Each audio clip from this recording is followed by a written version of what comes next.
కాంగ్రెస్ పాలనలో అన్నదాతను కష్టాలు చుట్టుముడుతున్నాయి. రుణమాఫీ, రైతు భరోసా ఇస్తామని కాంగ్రెస్ మోసం చేసింది.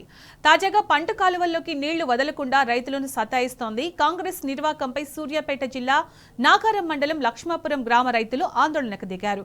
దీనికి సంబంధించిన పూర్తి సమాచారం మా ప్రతినిధి రాము అందిస్తారు లైవ్ లో. రాము, రైతులు ఏమంటున్నారు? అప్డేట్స్ ఏంటి రాము? సునీత, సూర్యాపేట జిల్లా వ్యాప్తంగా రైతులు నానా రకాలుగా అగచాట్లు పడుతూ ఉన్నారు. ఒకవైపు రైతు భరోసా కాక మరొక వైపు రైతు రుణమాఫీ కాక రైతులందరూ కూడా చాలా రకాలుగా ఇబ్బందులు పడుతుంటే పరిస్థితి మనం చూస్తూ ఉన్నాం. విజువల్స్ లో మనం చూస్తూ ఉన్నాం. అరవపల్లి మండలం అదైతే కొమ్మాల గ్రామంలోనూ ఇక్కడ ఎస్ఆర్ఎస్పీ ఆయకట్టు కింద నీరు అందక పంట పొలాలన్నీ కూడా ఎండిపోయి వారి పెట్టుబడులన్నీ కూడా అక్కడ నష్టపోవడంతో రైతులు ధర్నాకు దిగారు. రైతులు నానా రకాల ఇబ్బందులు పడుతూ ఉన్నారు. గత కొన్ని రోజులుగా ఎస్ఆర్ఎస్పీ కాలువలో దిగి ప్రభుత్వం పైన ఆగ్రహం వ్యక్తం చేస్తూ ఉన్నారు, తిరగబడుతూ ఉన్నారు. తమకు ఖచ్చితంగా సాగునీరు అందించాల్సిందే. గోదావరి నదిలో పుష్కలంగా నీళ్లు ఉన్నాయి. గత బీఆర్ఎస్ పార్టీ ప్రభుత్వంలో చాలా పుష్కలంగా నీళ్ళు అందించారు. మండు టెండర్లో కూడా ఇక్కడ నీళ్ళు అందించినటువంటి ఘనత అక్కడ బీఆర్ఎస్ పార్టీ ప్రభుత్వం దక్కింది. కానీ సంవత్సర కాలంగా సాగునీటికి సంబంధించినటువంటి ఇబ్బందులు తలెత్తా ఉన్నాయి. చివరాయకట్టు భూములకు నీరు ఇవ్వట్లేదని కూడా వాళ్ళు కన్నీరు మున్నీరు విలిపిస్తూ ఉన్నారు. 2 సార్లుగా గత వానాకాలం మొన్నటువంటి యాసంగి పంటలకు కూడా నీరందాక నార్మల్ ఎండిపోతా ఉన్నాయి. పెట్టిన పెట్టుబడులను కూడా వృధా అయిపోతున్నాయంటూ వాళ్ళు వాపోతా ఉన్నారు. ఈ నేపథ్యంలోనే కొమ్మాల గ్రామంలో ఒక్కసారిగా నిరసన దిగారు రైతులందరూ కూడా. వారితో మనం మాట్లాడదాం. అమ్మా, ఏం పేరమ్మా? ఎందుకు నీళ్ళు రావట్లేదమ్మా? ఎంత పెట్టుబడులు పెట్టారు మీరు? పంట పొలాలను ఎండిపోతున్నాయి పొలాలు. మరి నా ఆలోచన ఏంది? ఇప్పుడు 5 ఎకరాలు 6 ఎకరాలు పెట్టినాము. వాళ్ళకెళ్ళి ఎకరం కూడా బారతట్లేదు. ఇప్పుడు 4 ఎకరాలు ఎండిపోయింది. నీళ్ళు ఎక్కడ చూసినా ఏ నీళ్ళు రావట్లేవు. కాలువ కాడికి పోతే కాలువ మొన్న 40,000 పెట్టి బాగు చేసిరట, కాలువ సుఖ కూడా రావట్లేవు. ఆయన పులుగోలు పెడితే నీళ్ళు వచ్చినాయో మరి.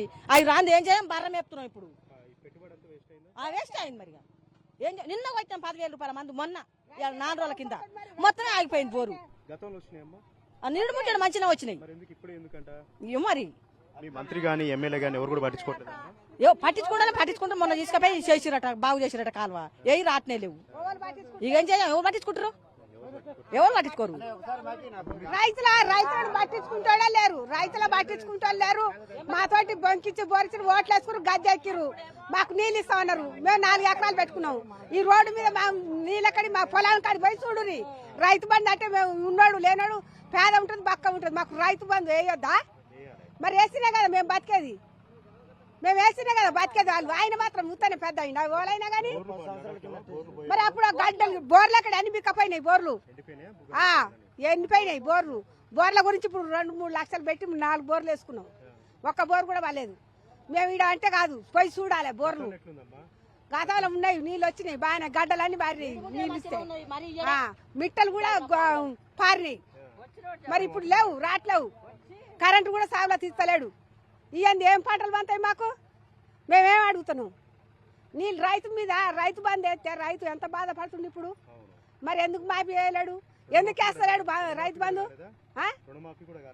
రుణమాఫీ అంటే రుణమాఫీ కాదు. మేము రైతు బంధు గురించి ఎదురు చూస్తున్నాం. పెట్టుబడులు పెట్టుకోవాలని చూస్తే ఇవా దున్నోడు బాయ్, నాటు బాయ్, కూలి బాయ్, నారు కూడా ఎండిపోతుండే. మేము ఎట్లా బతుకుతాం? మేము బతికేది ఎట్లా? ఎండాకాలం మేము పిల్లలు దాదుకునేది ఎట్లా? మరికొద్ది మంది రైతులు ఉన్నారు. ఎట్లా ఇబ్బంది పడుతున్నారండి? గతంలో వచ్చాయా? ఇప్పుడు ఎందుకు రావట్లేదు? మీ ఎమ్మెల్యే దృష్టి తీసుకుపోయారా? మంత్రుల దృష్టి తీసుకుపోయారా?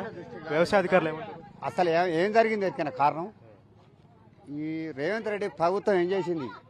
రేవంత్ రెడ్డి ప్రభుత్వం ఎట్లా ఆయన అధికారంలోకి వచ్చిండు, ఆయన ఏడుకు వచ్చింది కూడా తెలుసు రైతులకు అందరికీ. అన్ని అబద్ధం కూతలు.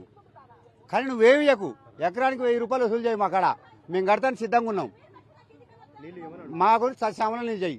కేసీఆర్ గవర్నమెంట్లో ఏమేమి జరిగింది? 2 లక్షలు, నాకు 4 లక్షలు అప్పు ఉండే. అప్పు తీర్చుకున్నప్పుడు ఇప్పుడు 4 లక్షలు అప్పు అయింది. మళ్ళీ బోర్లేసి నువ్వు ఈ నీళ్ళు మేము ఎకరానికి వేయిస్తాం.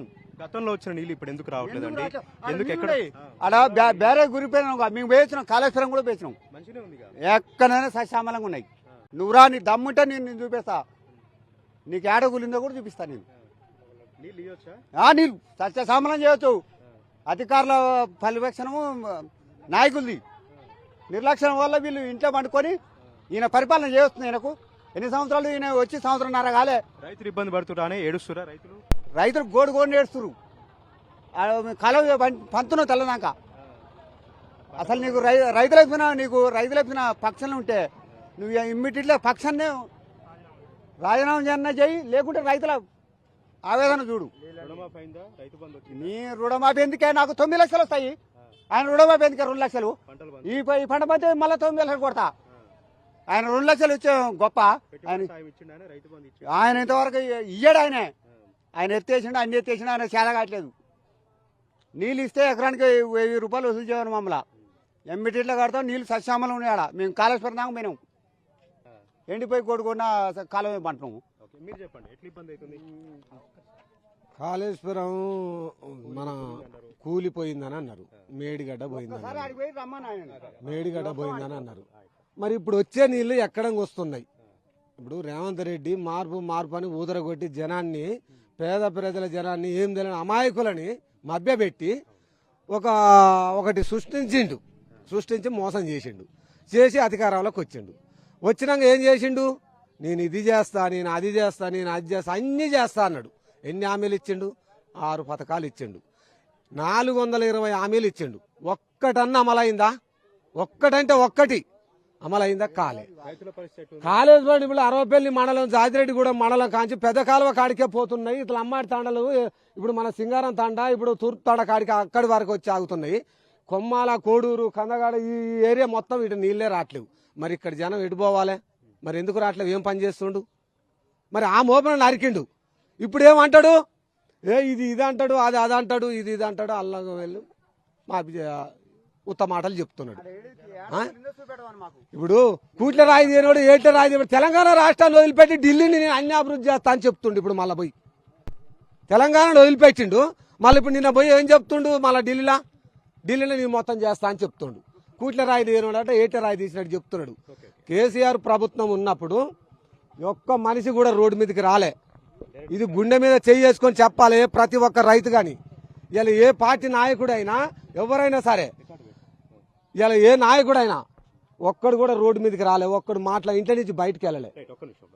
ఈ విధంగా రైతులు అయితే నానా రకాల ఇబ్బంది పడుతూ ఉన్నారు. ఎట్టి పరిస్థితుల్లో తమ సాగునీరు అందించాల్సిందే, లేదంటే పోరును ఉధృతం చేస్తాం, సూర్యాపేట జిల్లా బంధుకు కూడా పిలుపునిస్తామని కూడా వాళ్ళు చెప్తా ఉన్నారు. లక్షల రూపాయల పెట్టుబడులు పెట్టాం, తమ కళ్ళ ముందే పచ్చని పంట పొలాలు ఎండిపోతుంటే తమ కడుపు తరుక్కుపోతుందని కూడా వాళ్ళు వాపోతా ఉన్నారు. ఓటీ